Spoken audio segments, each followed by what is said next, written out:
ଶିମିଳିପାଳରେ କଳା ବାଘ ବୁଲୁଥିବା ଭିଡିଓ ଏବେ ଚର୍ଚ୍ଚାରେ। ଭିଡିଓରେ ଶିମିଳିପାଳ କୋର୍ ଇଲାକାର ରାସ୍ତାରେ କଳା ବାଘ, ଯାହାକୁ ମିଲାନିଷ୍ଟିକ୍ ଟାଇଗର କୁହାଯାଉଛି, ତାହା ବୁଲୁଥିବାର ଦର୍ଶାଯାଇଛି। ଏହି ଭିଡିଓଟି ଏକ ଦୁର୍ଲଭ ଭିଡିଓ, ଯାହାକି ଗତ 10 ବର୍ଷ ଭିତରେ ଶିମିଳିପାଳର କର୍ମଚାରୀମାନେ ମଧ୍ୟ କେବେ ହେଲେ ଏହିପରି ବାଘ ରାସ୍ତାରେ ବୁଲୁଥିବାର ଦେଖିନଥିବା କୁହାଯାଉଛି। ଏହି ଭିଡିଓଟି ଓଡ଼ିଶାର ପୂର୍ବତନ ବନ୍ୟପ୍ରାଣୀ ସଂରକ୍ଷକ ତଥା ପୂର୍ବତନ PCCF ତାଙ୍କ ସୋସିଆଲ ମିଡିଆ ଏକ୍ସ ପେଜରେ ପୋଷ୍ଟ କରିଛନ୍ତି। ସେ ଲେଖିଛନ୍ତି କି ଏହି ଭିଡିଓଟି ଶିମିଳିପାଳକୁ ବୁଲି ଯାଇଥିବା ପର୍ଯ୍ୟଟକମାନେ ସୁଟିଂ କରିଛନ୍ତି। ଏହି ଭିଡିଓଟି ଶିମିଳିପାଳ ଅଭୟାରଣ୍ୟରେ 2024ରେ ଯେଭଳି ଭାବରେ ବାଘ ସଂରକ୍ଷଣ କରାଯାଇଛି ତାର ଏହା ଫଳ।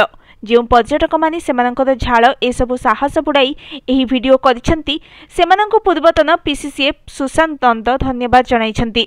ଗତ 4-5 ଦିନ ହେଲାଣି ଏହି ଭିଡିଓ ବାରିପଦାରେ ଭାଇରାଲ ହେଉଥିବା ବେଳେ ଏହା ଏଡିଟେଡ୍ ଭିଡିଓ ବୋଲି ଅନୁମାନ କରାଯାଉଥିଲା। ହେଲେ ସୁଶାନ୍ତ ନନ୍ଦଙ୍କର ଏହି ପୋଷ୍ଟ ପରେ ସବୁ କଳ୍ପନା ଓ ଗୁଜବର ଅନ୍ତ ଘଟିଛି। ପୂର୍ବରୁ ଶିମିଳିପାଳ କଳା ବାଘ ବଂଶ ବଢ଼ୁଥିବା ବେଳେ ବାଘଙ୍କର ନିର୍ଭୟ ଆଶ୍ରୟସ୍ଥଳୀ ବୋଲି NTCA ଘୋଷଣା କରିସାରିଛି। Bureau report, news today.